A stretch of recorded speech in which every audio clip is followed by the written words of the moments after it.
আল্লাহর শরীক কথাটা বলতে কি বোঝায়? বর্তমান সমাজের অনেক মুসলমানের কাছে এই ব্যাপারে পরিষ্কার কোনো ধারণা নেই, অস্পষ্ট ধারণা। আল্লাহর শরীক নাই যে বললাম কলেমায়ে শাহাদাতের মধ্যে, আল্লাহর শরীক বলতে কি বোঝায়? তিন ভাবে আল্লাহর শরীক সাব্যস্ত করা হয়। একটার নাম হইল শিরিক ফিজ জাত, আর একটার নাম হলো শিরিক ফিজ সিফাত, আর একটার নাম হলো শিরিক ফিল আফআল। অর্থাৎ আল্লাহর সত্তার সাথে শরীকদার সাব্যস্ত করা, আল্লাহর গুণাবলীর সাথে শরীকদার সাব্যস্ত করা, আল্লাহর কাজের মধ্যে শরীকদার সাব্যস্ত। কেউ যদি আল্লাহ একজন এর স্থলে দুইজন মানে, তিনজন মানে, অনেকজন মানে, তাইলে সে আল্লাহর সত্তার মধ্যে শরীকদার সাব্যস্ত। যারা দুই খুদা মানে, তিন খুদা মানে, বহু খুদা মানে, এরা আল্লাহর সাথে আল্লাহর সত্তার সাথে অন্যান্য সত্তাকে শরীকদার সাব্যস্ত। এটা হলো সত্তাগত শিরিক।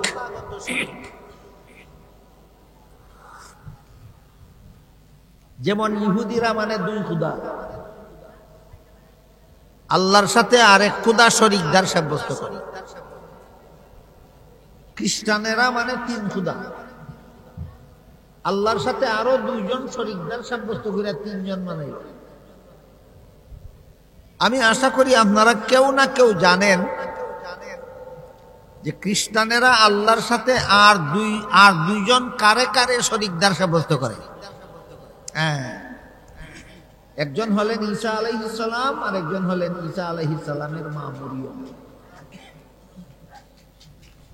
এই বাকি দুইজনকে এরা আল্লাহর সাথে শরীকদার সাব্যস্ত করে।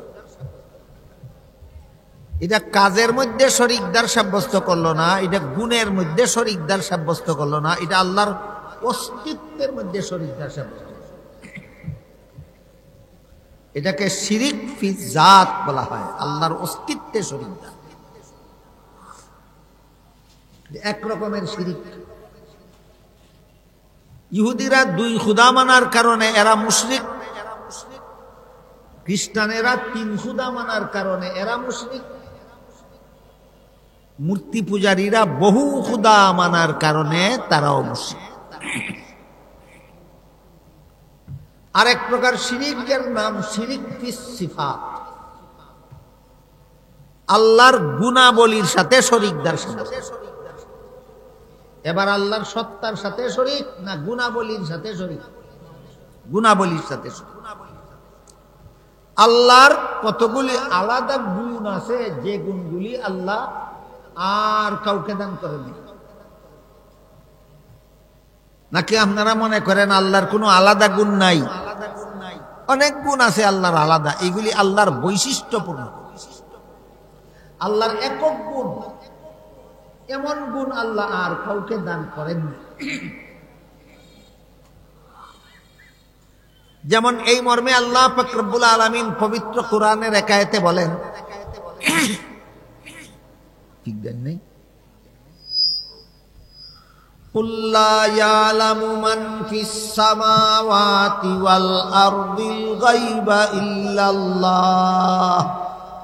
এর অর্থ হলো, হে রাসূল করিম সাল্লাল্লাহু আলাইহি ওয়াসাল্লাম, আপনি বলে দিন আসমান জমিনের কোনো বাসিন্দাই গায়েব জানে না একমাত্র আল্লাহ ছাড়া।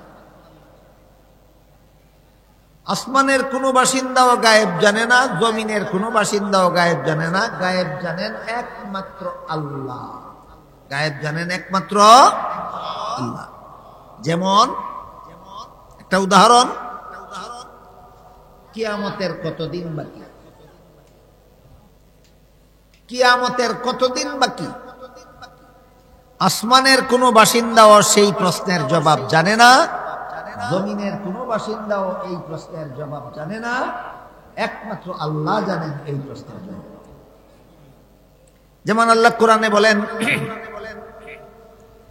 ইয়াসআলুনাকা আনিস সাআতি আইয়ানা মুরসাহা ফীমা আনতা মিন যিকরাহা ইলা রাব্বিকা মুনতাহাহা। হে রাসূল করিম সাল্লাল্লাহু আলাইহি ওয়াসাল্লাম, লোকেরা আপনাকে জিজ্ঞাসা করে কিয়ামতের কতদিন বাকি। আপনি কিভাবে বলবেন কিয়ামতের কতদিন বাকি? আমি তো আপনাকে জানাইনি কিয়ামতের কতদিন বাকি, এটা একমাত্র আমি আল্লাহ জানি। তাইলে কিয়ামতের কতদিন বাকি এই প্রশ্নের জবাব জানা এর মানে হলো গায়েব জানা, এর মানে হলো গায়েব জানা। উদাহরণ বুঝে থাকলে বলুন তো, গায়েব জানা কার গুণ? হবে না এইভাবে বললে, একমাত্র আল্লাহ। গায়েব জানা একমাত্র আল্লাহর গুণ। এখন যদি কেউ বলে আমার পীর সাহেব গায়েব জানে,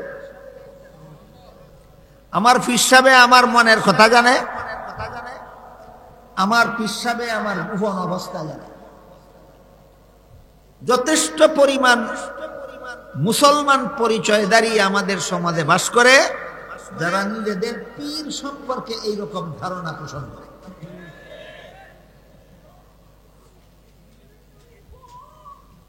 কোরআনের বিভিন্ন আয়াতে আল্লাহ বারবার বলে দিয়েছেন, মানুষের মনের কথা জানেন একমাত্র আল্লাহ। মানুষের মনের কথা জানেন একমাত্র আল্লাহ। কাজেই যেই মুরিদে নিজের পীরের ব্যাপারে ধারণা করে আমার পীর আমার মনের কথা জানে, সে নিজের পীরকে আল্লাহর গুণে গুণান্বিত করল। আল্লাহর সত্তার মধ্যে শরীকদার সাব্যস্ত করলো না আল্লাহর গুণের মধ্যে শরীকদার সাব্যস্ত করলো? এটা শিরিক ফিস সিফাত বলা হয়। এজন্য যেহেতু আল্লাহ কোরআনে পরিষ্কার ভাষায় বলে দিয়েছেন একমাত্র আল্লাহ ছাড়া আসমান জমিনের কোনো বাসিন্দাই গায়েব জানে না, তাই হযরত ইমাম আবু হানিফা রাহমাতুল্লাহি আলাইহি লিখিত আহলে সুন্নাত ওয়াল জামাতের আকীদা বিষয়ের বহু কিতাব আছে ইমাম আবু হানিফা লিখিত। এর মধ্যে একটা কিতাবের নাম ফিকহে আকবর। এই ফিকহে আকবর কিতাবের ব্যাখ্যা গ্রন্থ শরহে ফিকহে আকবরে উল্লেখ আছে, যাকারাল হানাফিয়্যাতু বিত-তাসরিহ, যাকারাল হানাফিয়্যাতু তাসরিহান বিত-তাকফির বিইতিকাদি আন্না নবিয়্য সাল্লাল্লাহু আলাইহি ওয়াসাল্লাম ইয়ালামুল গায়ব লিমুআরাদাতি কওলিহি তাআলা কুল লা ইয়ালামু মান ফিস সামাওয়াতি ওয়াল আরদিল গায়বা ইল্লাল্লাহ। এর অর্থ হইল, যেহেতু আল্লাহ কুরআনের সূরা নামালের 65 নম্বর আয়াতে বলে দিয়েছেন একমাত্র আল্লাহ ছাড়া আসমান জমিনের কোনো বাসিন্দাই গায়েব জানে না, কাজেই কেউ যদি নবীর প্রতি ভক্তি দেখাইয়া বলে নবী গায়েব জানে, আমাদের সমাজে এমন লোকেরও অভাব নাই যারা নবীর প্রতি ভক্তি দেখাইতে গিয়া বলে নবী গায়েব জানেন। কিতাবে লেখেন, আহলে সুন্নাত ওয়াল জামাতের আকীদা বিষয়ের কিতাব শরহে ফিকহে আকবরে লেখেন, কেউ যদি বলে নবী গায়েব জানেন তাহলে সে কোরআন মানে না। যে কোরআন মানে না সে মুসলমান থাকে না। কাজেই যারা বলে নবী গায়েব জানে এরা তো মুসলমানই না, এরা মুশরিক। তুমি নিজেই মুসলমান না, তোমার আবার সুন্নি কি আর ওহাবি কি? আগে নিজে গিয়া মুসলমান হও। আল্লাহ ছাড়া আর কাউকে গায়েব জানার দাবি করলে মুশরিক হয়, কোরআনের ঘোষণা। এটা আগে মানো, তারপরে বিচারে দেখো কে সুন্নি আর কে ওহাবি। তাহলে গায়েব জানা একমাত্র আল্লাহর গুণ। কোন নবী গায়েব জানেন দাবি করলে আল্লাহর গুণের সাথে শরীক করা হয়। কোন ওলি গায়েব জানেন বিশ্বাস করলে আল্লাহর গুণের সাথে শরীক করা হয়। কোন পীর গায়েব জানেন বলে বিশ্বাস করলে আল্লাহর গুণের সাথে শরীক করা হয়। কোন ফিরিস্তা গায়েব জানেন বললে আল্লাহর গুণের সাথে শরীক করা হয়, কোন জিন গায়েব জানে বলে বিশ্বাস করলে আল্লাহর গুণের সাথে শরীকদার সাব্যস্ত করা হয়। সুতরাং একটা হইল আল্লাহর সত্তার সাথে শরীকদার, আর একটা হইল আল্লাহর গুণের সাথে শরীকদার, আর একটা হইল আল্লাহর কাজের সাথে শরীকদার। আল্লাহ যেমন কাজ করতে পারেন এমন কাজও আল্লাহ ছাড়া আর কেউ করতে পারে না। কাজেই যে কাজগুলি একমাত্র আল্লাহ করতে পারে না, আর কেউ করতে পারে না, সেই কাজগুলি যদি আল্লাহ ছাড়া আর কেউ করতে পারে বলে বিশ্বাস করে, সে আল্লাহর কাজের সাথে, আল্লাহর কাজের মধ্যে আল্লাহর সাথে শরীকদার সাব্যস্ত করে। যেমন মানুষকে সন্তান দেওয়ার মালিক একমাত্র আল্লাহ, মানুষের হায়াত দেওয়ার মালিক একমাত্র আল্লাহ, মানুষের রিজিক দেওয়ার মালিক একমাত্র আল্লাহ, মানুষের ক্ষেতে ফসল দেওয়ার মালিক একমাত্র। এখন কেউ যদি বিশ্বাস করে আমার ফিরে আমাকে সন্তান দিতে পারে, এইরকম মুরিদেরও অভাব নাই বাংলাদেশও, যে মুরিদানে বিশ্বাস করে তার পীরে তারে সন্তান দিতে পারে। এই সমস্ত মুরিদানেরা নিজের পীরকে আল্লাহর সাথে কিসের মধ্যে শরীকদার সাব্যস্ত করল? আল্লাহর কাজের মধ্যে আল্লাহর সাথে শরীকদার। কোন মুরিদ যদি বিশ্বাস করে আমার পীর আমাকে রোগ মুক্তি দিতে পারে, আমার পীর আমার হায়াত বাড়াইয়া দিতে পারে, আমার পীর আমার ক্ষেতে ফসল বাড়াইয়া দিতে পারে, এই কাজগুলি পীরের নয়, এই কাজগুলি কোনো ওলির নয়, এই কাজগুলি কোনো নবীর নয়, এই কাজগুলি একমাত্র আল্লাহ। তাহলে আমার ফিরে আমারে সন্তান দিতে পারে, খেতে ফসল দিতে পারে, হায়াত বাড়াইয়া দিতে পারে, এমন কথা যারা বিশ্বাস করে এরা আল্লাহর কিসেতে অন্যকে শরীকদার করে? আল্লাহর কাজের মধ্যে অন্যকে শরীক দেয়। এই তিন প্রকার শিরিক। এবার আসি মূল কথায়। রাসূল যে বললেন বান্দার কাছে আল্লাহর পাওনা হইল তুমি আল্লাহকে লা শরীক বিশ্বাস কইরা এক আল্লাহর ইবাদত করবে। আল্লাহকে লা শরীক বিশ্বাস করার ব্যাখ্যা হলো আল্লাহর সত্তার মতো আর কারো কোনো সত্তা নাই, আল্লাহর গুণের মতো আর কারো কোনো গুণ নাই। আল্লাহ যে কাজ করতে পারেন এই কাজ আর কেউ করতে পারে না। তাহলে আপনি আল্লাহকে লা শরীক বিশ্বাস করলেন, বুঝলেন কিনা? আল্লাহকে লা শরীক বিশ্বাস করব আমি কখন? তিন ধরনের শিরিক থেকে যদি আমার ঈমানকে হেফাজত করতে পারি তাহলে আমি আল্লাহকে লা শরীক বিশ্বাস করলাম। আমার এতক্ষণের কথা যারা বুঝেছেন মনোযোগে বলুন তো, আল্লাহর সাথে কতভাবে শরীকদার সাব্যস্ত করা হয়? আল্লাহর সত্তার সাথে, আল্লাহর গুণের সাথে, আল্লাহর কাজের সাথে। কাজেই রাসূল যে বললেন তোমার কাছে আল্লাহর পাওনা হইল আল্লাহকে লা শরীক বিশ্বাস করিয়া একমাত্র আল্লাহর ইবাদত করবা। এই লা শরীক বিশ্বাস করার মর্ম হইল আমি আল্লাহর সত্তার সাথেও কাউকে শরীকদার সাব্যস্ত করব না, আল্লাহর গুণের সাথেও কাউকে শরীকদার সাব্যস্ত করব না, আল্লাহর কাজের মধ্যেও আর কাউকে শরীকদার সাব্যস্ত করব না। এই অবস্থায় যদি তুমি একমাত্র আল্লাহর ইবাদত করো তাহলে তুমি আল্লাহর পাওনা পরিশোধ করলা। এটা হলো বান্দার কাছে আল্লাহর পাওনা।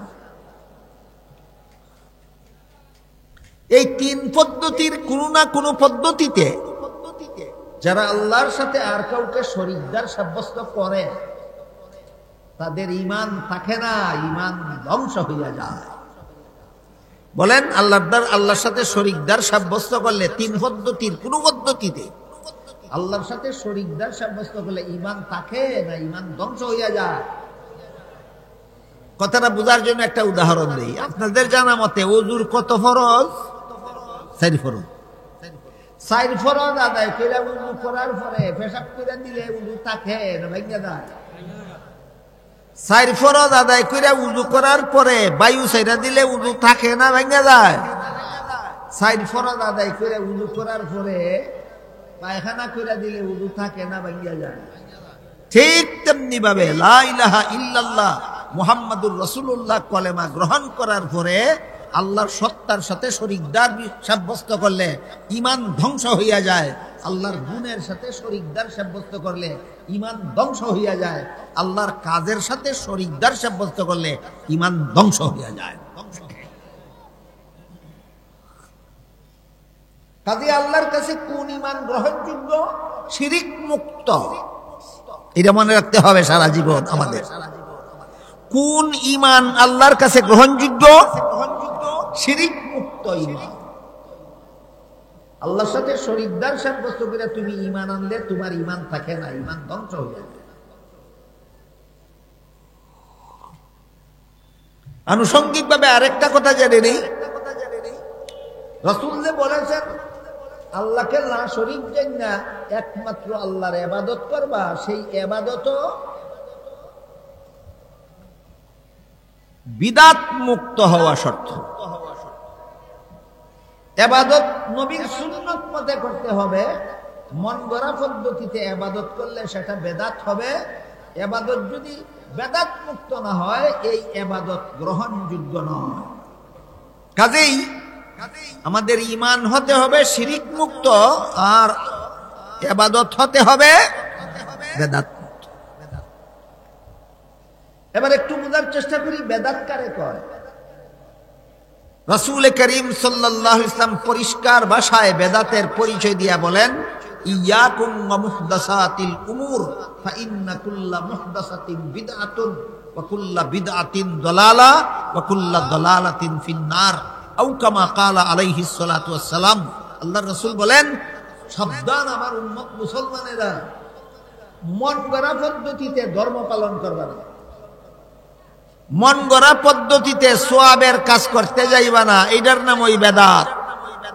নবীর তরিকা মতে ধর্মের কাজ করবা, নবীর তরিকা মতে সওয়াবের কাজ করবা, এর নাম হইল সুন্নত। আর মন গড়া মতে সওয়াবের কাজ করার নাম বেদাত। খুব সহজ একটা উদাহরণ দিয়ে শুনেন। হাদিস শরীফে রাসূল করিম সাল্লাল্লাহু আলাইহি ওয়াসাল্লাম বলেন, আল্লাহর পক্ষ থেকে আমার মুসলমান উম্মতের জন্য বাৎসরিক 2টা ঈদের ব্যবস্থা দেওয়া হয়েছে। রাসূল কি বলছেন? উম্মতের বাৎসরিক ঈদ কটা? 2টা ঈদের নামও হাদিস শরীফে রাসূল বলে দিয়েছেন। একটা ঈদের নাম ঈদুল আযহা আর একটা ঈদের নাম ঈদুল ফিতর। এমত অবস্থায় আপনি যদি 12ই রবিউল আউয়ালে 3 নম্বরে আরেকটা ঈদ করেন, এটা নবীর তরিকার ঈদ না মন গড়া ঈদ? এইরকম মন গড়া ভাবে ঈদ করা, মন গড়া ভাবে রোজা রাখা, মন গড়া ভাবে ইবাদত করা, মন গড়া ভাবে সওয়াবের কাজ করার নাম বেদাত।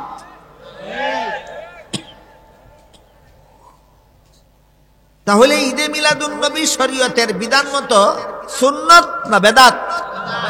ঈদে মিলাদুন নবী শরীয়তের বিধান মতো বেদাত। হাদিস শরীফে রাসূল করিম সাল্লাল্লাহু আলাইহি ওয়াসাল্লাম বলেন, যারা বেদাত করে এদের তওবা নসিব হয় না। যারা বেদাত করে এদের কোনো ফরজ বন্দেগীও আল্লাহর কাছে কবুল হয় না। যারা বেদাত করে এদের কোনো নফল বন্দেগীও আল্লাহর কাছে কবুল হয় না।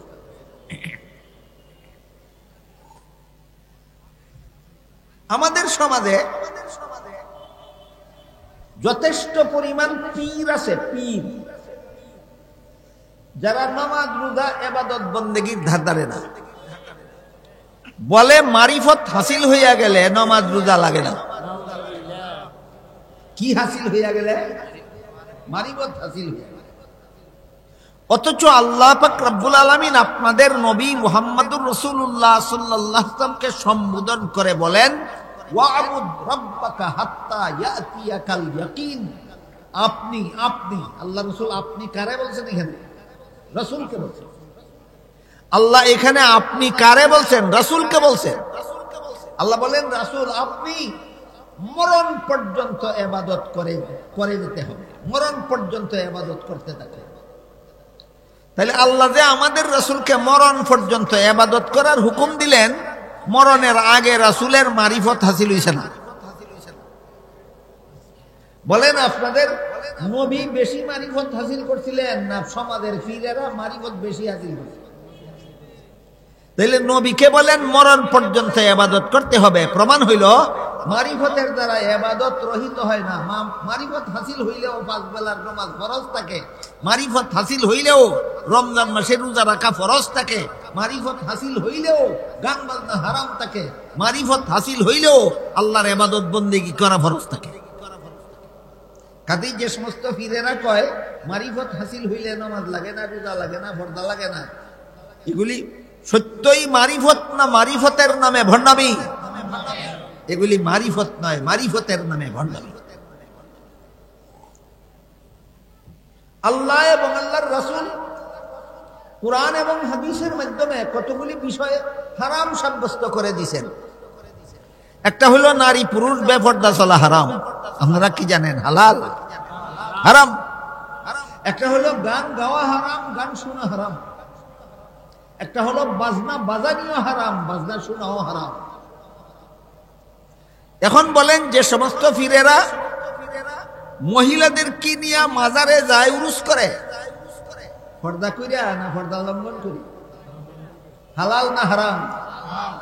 হারাম কাজের মধ্যে আল্লাহর মারিফত নাই, আছে শয়তানের মারিফত। এই উরুসের মধ্যে গিয়া তারা গান গায় কিনা? হালাল না হারাম? হারাম। হারাম কাজে আল্লাহর মারিফত নাই, এটা শয়তানের মারিফত আছে। পুরুষে বাজনা বাজায় কিনা? হালাল না হারাম? হারাম কাজের মধ্যে আল্লাহর মারিফত নাই, শয়তানের মারিফত আছে। এই কথাগুলি আমরা বললে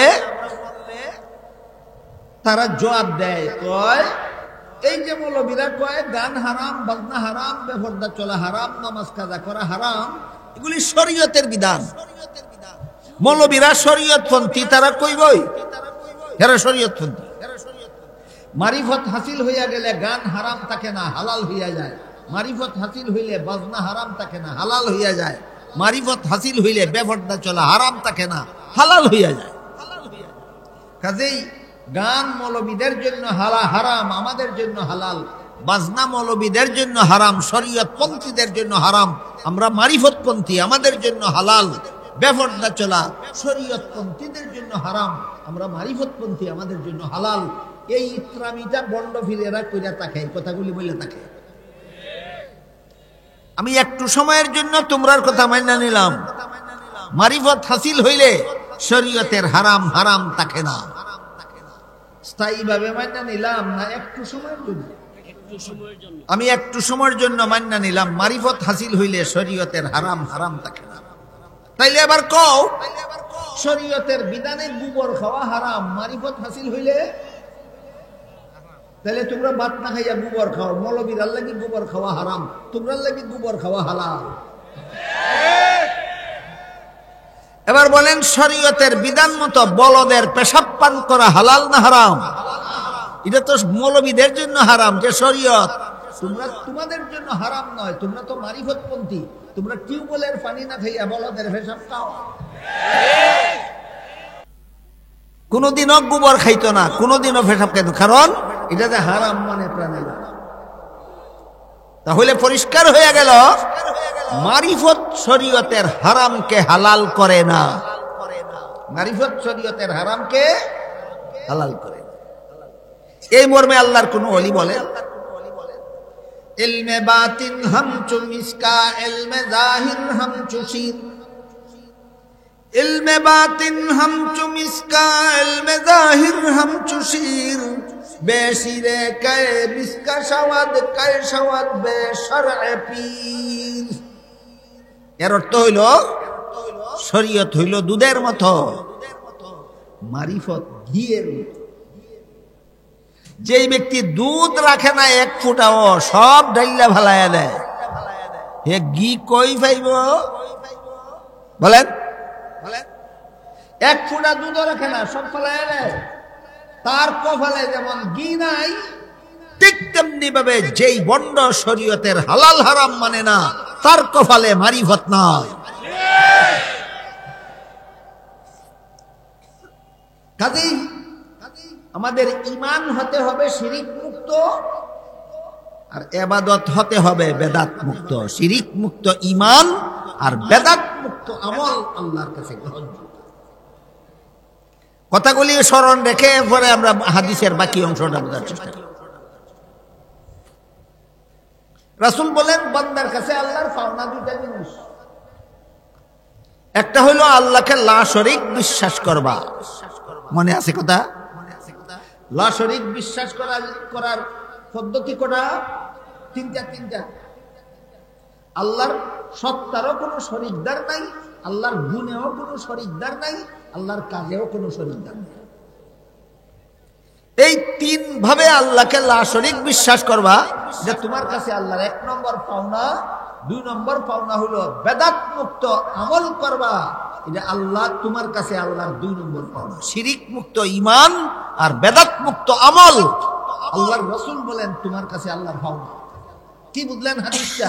প্রতিটি বান্দার কাছে আল্লাহর কটা জিনিস পাওনা? 1 নম্বর শিরিক মুক্ত ঈমান, 2 নম্বর বেদাত মুক্ত আমল। 1 নম্বর শিরিক মুক্ত ঈমান, 2 নম্বর বেদাত মুক্ত আমল। এরপরে রাসূল যেমন ভাবে বান্দার কাছে আল্লাহর 2টা পাওনা আছে, তেমনি ভাবে আল্লাহর কাছেও বান্দার একটা পাওনা আছে। আল্লাহর কাছেও বান্দার একটা পাওনা আছে। রাসূল বলেন আল্লাহর কাছে বান্দার পাওনাটা হইল জান্নাত। আল্লাহর কাছে বান্দার পাওনাটা জান্নাত। এই কথা বলে আল্লাহর রাসূল আরো বলে দিলেন, যেই বান্দা আল্লাহর পাওনা দিয়া দিব, আল্লাহ সেই বান্দার পাওনা দিয়া দিবেন। কি বুঝলেন? যেই বান্দা আল্লাহর পাওনা দিয়া দিব মানে যেই বান্দা শিরিক মুক্ত ঈমান রাখবে, যেই বান্দা বেদাত মুক্ত আমল করবে, আল্লাহ পাক রব্বুল আলামিন তার জন্য জান্নাত তৈরি করে রেখেছেন। এবার বুঝে থাকলে বলেন, জান্নাত কত জিনিসের বিনিময়? 2 জিনিসের। বান্দার জন্য আল্লাহর জান্নাত কত জিনিসের বিনিময়ে? 2 জিনিসের। একটা হইল শিরিক মুক্ত ঈমান, আর একটা হইল বেদাত। কাজেই কেউ যদি শিরিক মুক্ত ঈমানের অধিকারী না হয়, কেউ যদি বেদাত মুক্ত আমলের অধিকারী না হয়, তাহলে এমন লোকের শেষ পরিণতি কি হবে? এই ব্যাপারে আমি 2টা হাদিস আপনাদের সামনে তেলাওয়াত করেছি। এক হাদিসে আল্লাহ রাসূল বলেন, আতানি আতিম মিন ইনদি রাব্বি ফাখায়্যারানি বাইনা আন ইয়াদখুলা নিসফু উম্মতি আল জান্নাতা ওয়া বাইনা আশ-শাফাআহ ফাখতারতু আশ-শাফাআতা ওয়া হিয়া লিমান মাতা ওয়া লাম ইউশরিক বিল্লাহি শাইআ। রাসূল বলেন আল্লাহ আমার কাছে 2টা প্রস্তাব দিয়া ফেরেশতা পাঠাইছে। 2টা প্রস্তাবের যে কোনো একটা গ্রহণ করতে পারবেন, একসাথে 2টা গ্রহণ করার সুযোগ নাই। একটা প্রস্তাব হইল আপনার অর্ধেক উম্মত বেহেশতে যাবে, অর্ধেক উম্মত জাহান্নামে যাবে। 2 নম্বর প্রস্তাব হইল আপনার গুনাহগার উম্মত বেহেশতে যাবে, আপনার নেককার উম্মত বেহেশতে যাবে, গুনাহগার উম্মত জাহান্নামে যাবে। তবে আপনার সুপারিশে আমি গুনাহগার উম্মতকে জাহান্নাম থেকে মুক্তি দিয়ে দেব। যে কত নম্বর প্রস্তাব? 2 নম্বর। রাসূল কোনটা গ্রহণ করলেন আমি পরে বলবো, আগে আপনাদের জিজ্ঞেস করতে চাই আপনাদের কোন প্রস্তাবটা পছন্দ হয়? 2 নম্বরটা। কোন গুনাহগার উম্মত জাহান্নামে গেলেও নবীর সুপারিশে আল্লাহ তাদেরকে জাহান্নাম থেকে মুক্ত করে দেবেন। এই প্রস্তাব দিয়া আল্লাহ রাসূলের কাছে ফেরেশতা পাঠাইলেন। রাসূল বলেন আমি 2 নম্বর প্রস্তাবটা গ্রহণ করব।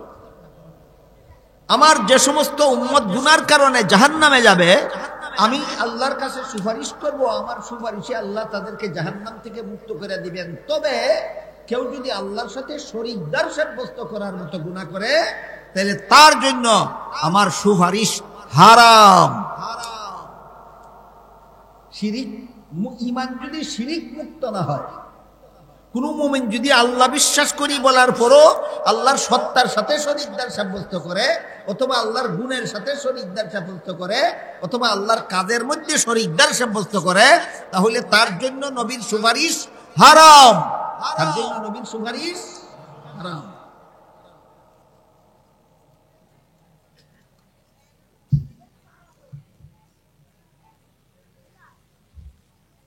পবিত্র কোরআনের আয়াতে আল্লাহ বলেন,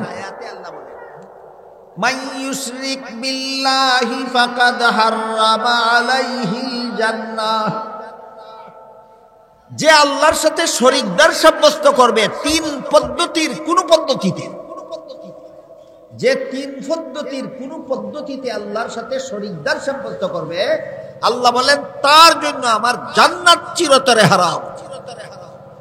সুতরাং আল্লাহর সাথে শরীকদার সাব্যস্ত করার ভয়াবহ পরিণতি দুইটা, একটা হইল আল্লাহর জান্নাত চিরতরে হারাম, আর একটা হইল নবীর শাফাআত চিরতরে হারাম। নবীর শাফাআত চিরতরে হারাম। আরেকটা পরিণতি আছে, সেইটা হইল বেদাতীদের পরিণতি। আমার কথা বুঝতে থাকলে বলতে পারবেন কেউ? বেদাতি কারা কয়? যারা মন গড়া মতে সওয়াবের কাজ করে, এদের নাম বেদাতি। এদের কাজটা হইল বেদাত। এদের ব্যাপারে এক হাদিস আমি আগে বলেছি, আল্লাহ রাসূল বলেছেন বেদাতিরা জান্নাতের পথ হারাবে, আর জান্নাতের পথ হারানোর কারণে এদেরকে জাহান্নামে যেতেই হবে। আরেক হাদিসে রাসূল করিম সাল্লাল্লাহু আলাইহি ওয়াসাল্লাম বলেন, কাল হাসরের মাঠে, অনেক লম্বা হাদিস, আমি শেষের অংশটা করছি। রাসূল বলেন কাল হাসরের মাঠে আমার উম্মতের বহুদল আমার কাছে হাউজে কাউসারের পাশে যাবে, হাউজে কাউসারের পানি পান করার জন্য। হাউজে কাউসার আল্লাহ আমাকে দান করেছেন আমার উম্মতকে পান করাবার জন্য। হাসরের মাঠে আমার যেই উম্মত এক বিন্দু হাউজে কাউসারের পানি পান করতে পারবে, অনন্তকাল পর্যন্ত আর কোনদিন তার পানির পিপাসা হবে না। রাসূল বলেন সেই হাউজে কাউসার আল্লাহ আমাকে দান করেছেন হাসরের মাঠে আমার পিপাসু উম্মতকে এই পানি পান করাইয়া তার পিপাসা নিবারণ করেন। এমত অবস্থায় আমার উম্মতের বহুদল সেদিন হাউজে কাউসারের পাশে যাবে। আমি এদেরকে হাউজে কাউসারের পানি পান করাবার আগেই আল্লাহর পক্ষ থেকে তাদের মধ্যে আর আমার মধ্যে আড়াল সৃষ্টি করে দেওয়া হবে। আমি আল্লাহকে জিজ্ঞাসা করব, আল্লাহ হাউজে কাউসার আমাকে দিলেন আমার উম্মতকে পান করাবার জন্য, এরাও তো আমার উম্মতের বিভিন্ন দল, এদেরকে পান করাবার আগেই আপনি আড়াল সৃষ্টি করে দিলেন কেন? বাধার সৃষ্টি করলেন কেন? আমার বিভিন্ন উম্মতের দলকে আপনি আমাকে হাউজে কাউসারের পানি পান করাতে দিলেন না কেন? আল্লাহর পক্ষ থেকে জবাব আসবে, ইন্নাকা লা তাদরি মা আহদাসু বাদাক, আপনি দুনিয়া থেকে বিদায় হওয়ার পরে আপনার সুন্নত তরিকা মতো এরা ইবাদত করে নাই, এরা মন গড়া মতো ইবাদত করে। তাইলে মন গড়া মতো যারা ইবাদত করে এদের পরিচয় বেদাতি, এদের পরিচয় বেদাতি। হাসরের মাঠে আল্লাহ যখন রাসূলকে বেদাতি চিনাইয়া দিবেন, তখন রাসূল বেদাতিদেরকে বলবেন, সুহকান লিমান গায়্যারা বাদি, আমার পরে আমার তরিকা বাদ দিয়ে মন গড়া তরিকা মতো যারা ধর্ম পালন করেছে, মন গড়া পদ্ধতিতে যারা সওয়াবের কাজ করেছে, আমার হাউজে কাউসারের পানি তাদের জন্য নয়। তোমাদেরকে হাউজে কাউসারের পানি দেব দূরের কথা, আমি তোমাদের চেহারাও দেখতে চাই না, আমার কাছ থেকে দূরে সরে যাও। শিরকের ভয়াবহ পরিণতি দুইটা, একটা হলো আল্লাহর জান্নাত হারাম, আর একটা হলো নবীর শাফাআত হারাম। মনে থাকবে কথা?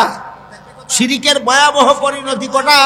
দুইটা, একটা আল্লাহর জান্নাত হারাম, আর একটা হইল নবীর শাফাআত হারাম। বেদাতীদের ভয়াবহ পরিণতিও দুইটা, একটা হইল বেদাতীদের ঠিকানা জাহান্নামে, আর একটা হইল বেদাতীদের জন্য হাউজে কাউসারের পানি হারাম। বেদাতীদের জন্য হাউজে কাউসারের পানি হারাম। সুতরাং আল্লাহ পাক রব্বুল আলামিন আপনাদের আমাদের সবাইকে শিরক মুক্ত ঈমান আর বেদাত মুক্ত আমল করে জান্নাত লাভ করার, জাহান্নাম থেকে বাঁচার, হাসরের মাঠে নবীর শাফাআত লাভ করার, হাউজে কাউসারের পানি পান করার তৌফিক দান করুন। আল্লাহ সবাই বলুন আমিন।